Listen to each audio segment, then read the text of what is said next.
Yo, Geeks, tudo em cima? Tube Hero X foi uma das maiores surpresas do ano de 2025. Mas mesmo assim a gente já tinha alguns trailers que mostravam que era uma animação. Poderia ser uma animação com uma história extremamente épica. A questão, meus amigos, é o bônus que veio trazendo o X. O X vem para ser o maior protagonista do ano de 2025. Facilmente tendo uma das habilidades mais quebradas do mundo dos animes e do mundo dos mangás também, hein?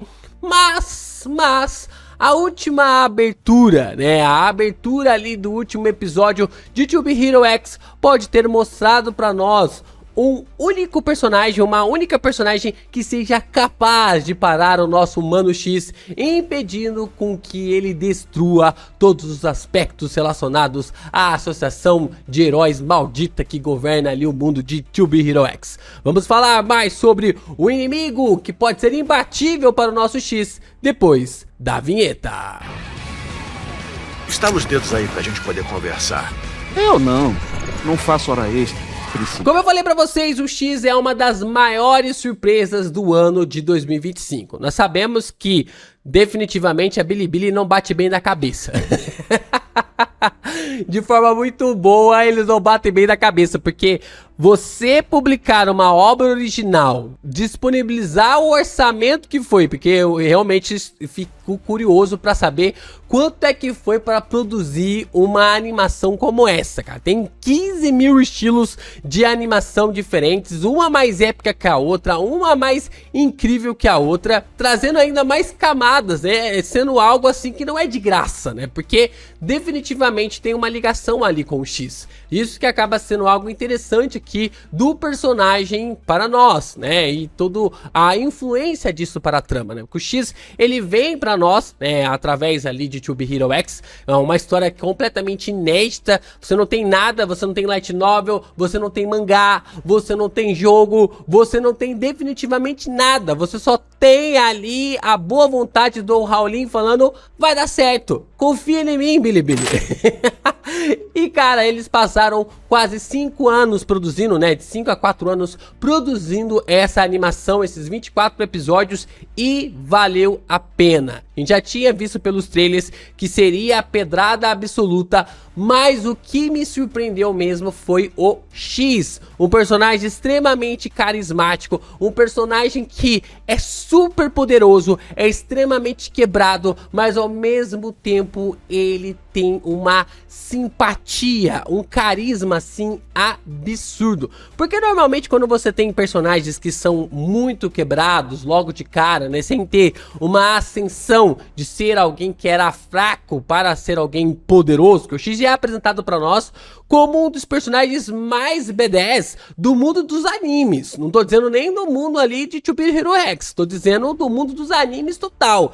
E normalmente esses personagens são apáticos, já não tem mais vontade de viver, já tipo assim, perderam a graça pra tudo. Mas pro X tudo é novidade, tudo é legal, tudo é interessante.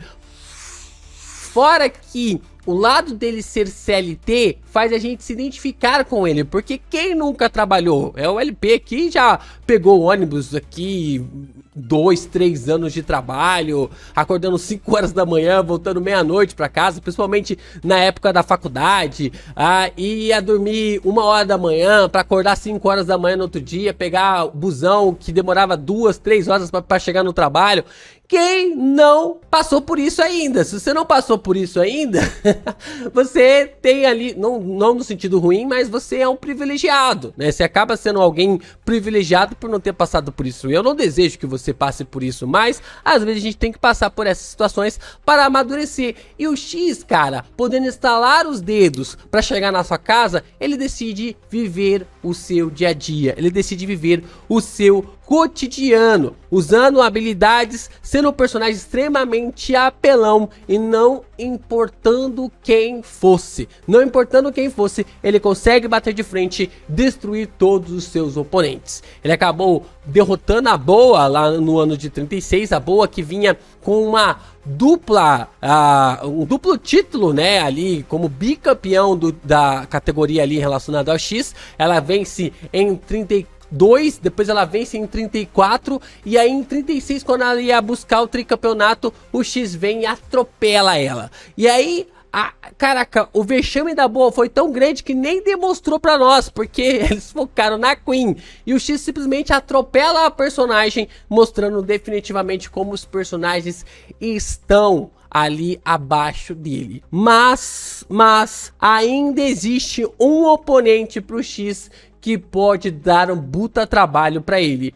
Esse oponente pode estar ligado diretamente ao destino. Sim, meus amigos, Tube Hero X acabou. Nós ainda não temos o anúncio para quando a segunda temporada vem, mas essa trama é tão incrível que temos histórias, temos lore, temos vários pontos pra gente comentar aqui. Se você quer que a gente continue falando sobre essa obra maravilhosa, deixe seu like, se inscreva aqui no canal e também compartilhe ainda mais os nossos conteúdos por aí. É muito importante você continuar comentando, mandando esse vídeo aqui pro seu amigo no Discord, no WhatsApp, no Telegram, para compartilhar ainda mais os conteúdos por aí. E você também pode se tornar membro aqui do canal, mandar o seu valeu e mandar o seu hypar para fortalecer ainda mais os vídeos de Tube Hero X por aqui. Em recentes entrevistas, nós também tivemos ali o Howlin informando para nós sobre o aspecto de como o X ele acabou se tornando um super-herói. Tem uma confusão na tradução específica, porque a fala do Howlin, ela pode ser interpretada para dois sentidos. O primeiro sentido é que quando o X entregou a moeda ali para Ciano, ele acabou meio que despertando as habilidades consequentemente. Ele acabou entregando a moeda, deu um tchau para Ciano, a Ciano acabou meio que tipo assim, percebendo que poderia viver daquela forma e assim despertou as suas habilidades para se tornar uma heroína. E assim o X provavelmente no outro dia, quando acordou, também veio a despertar as suas habilidades, despertar os seus poderes. Mas existe uma outra interpretação que é que o X ele já tinha os seus poderes naquele exato momento e ele não se importava em ser um herói, ele não se importava em ser um super-herói. Só que quando ele entrega a moeda para Ciano e a Ciano abre os olhos de felicidade, com agradecimento, com alegria, ele percebe que aquele pequeno ato de dar uma moeda para uma pessoa fez com que ele se tornasse o herói daquele momento, se tornasse ali o herói daquela visão. Então são duas interpretações válidas, mas o ponto específico que nos carrega é que o X acabou se tornando um ser super poderoso, independente da interpretação que venha sobre essa fala do diretor ali, sobre o autor de Tube Hero X. Só que o ponto específico em relação a essa fala é que todos os acontecimentos levam para que o X desperte este poder, desperte essa habilidade. E é muito do zaralho quando o Howlin vai colocando toda a trama para fazer um efeito de dominó, né? Todas as peças elas vão sendo derrubadas, né?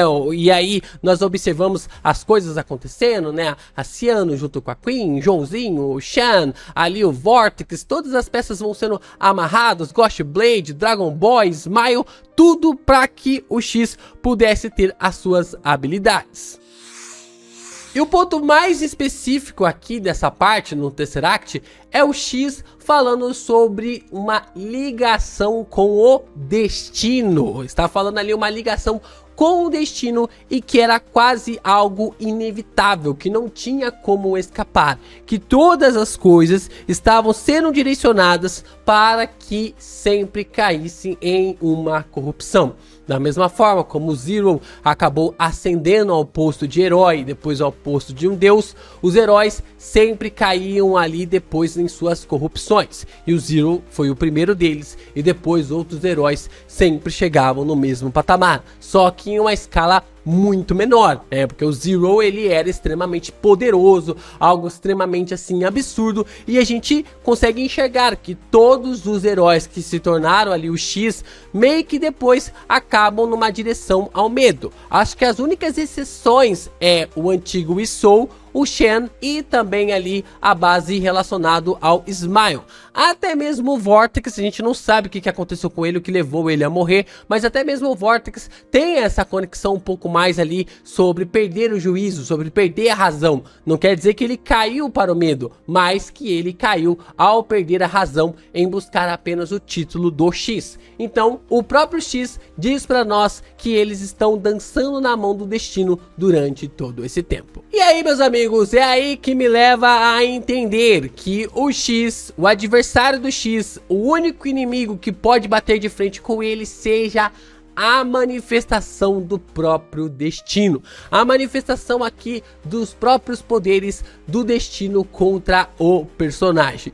Não sei se vocês viram, mas se vocês não assistiram o vídeo do LP que a gente analisa essa abertura, né? Toda essa abertura envolvendo o último episódio, o episódio 24 de To Be Hero X, vocês estão perdendo. Mas se vocês não assistiram esse vídeo, vocês precisam assistir a última abertura, porque tem muitos detalhes interessantes nessa abertura.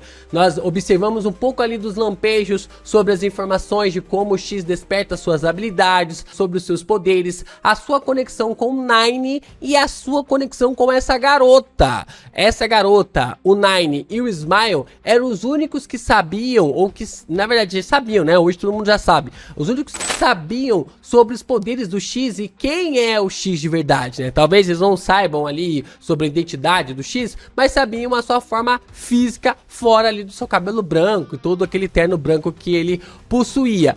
E essa garota, ela é o que? Ela é uma cartomante. O que as cartomantes falam que sabem fazer? Elas sabem ler o destino, elas sabem ler ali o que vai acontecer através das cartas, né? 22 cartas que acabam meio que sendo interpretadas através do futuro das pessoas. Então, definitivamente, o X teve seu futuro lido através das cartas e isso acaba marcando o seu destino. Só que de forma definitiva, o X acaba vindo ali para confrontar e enfrentar o próprio X. Então, o que eu acredito? Eu acredito que a garota que nós temos aqui no combate, que aparece ali durante a abertura, é a manifestação do próprio destino.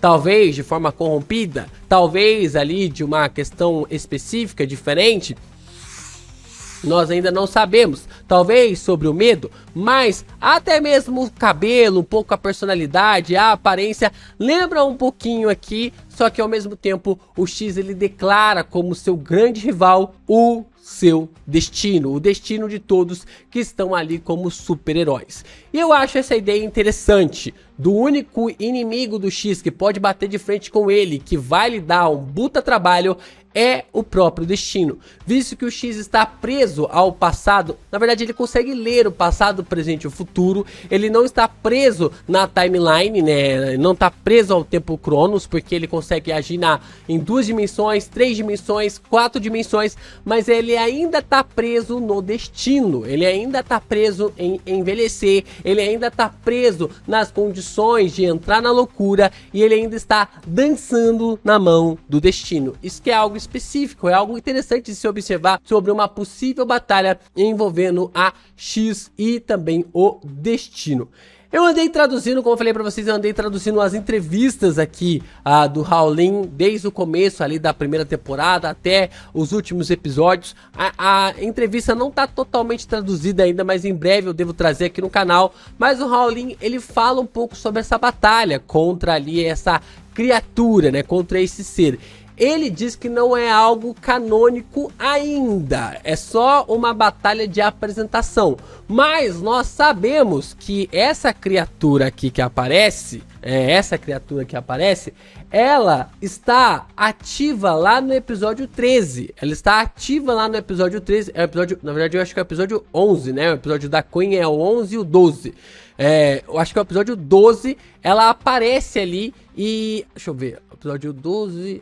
é isso mesmo, episódio 12. Deixa eu só confirmar aqui para não ver se eu não tô falando besteira. Mas eu acredito que seja o episódio 11 e 12, que seja o episódio da Queen. É isso mesmo, os episódios 11. No episódio 12 é o episódio que ela aparece. Eu vou até puxar o quadro aqui, porque eu devo ter fácil aqui. Aqui, ó. Deixa eu abrir aqui, fica mais fácil. Vocês vão conseguir ver, ó. Ela aparece aqui, ó, no episódio 12, no quadro. E ela tem uma conexão com o X. É dito que ela tem uma conexão com o X.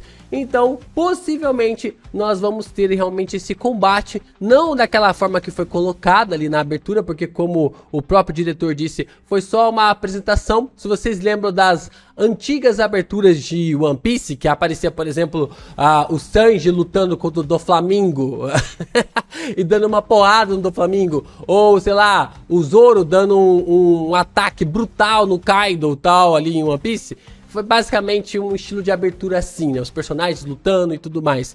E lembrando que durante a abertura, essa criatura, né, que aparece, esse ser aqui que acaba meio que aparecendo na abertura, ela controla portais que lembram bastante cartas, né? Que lembram bastante cartas. Então pode ser uma referência ali sobre o controle do destino mesmo, né? Sobre esse controle do destino e o único inimigo que pode bater de frente com o X de forma definitiva.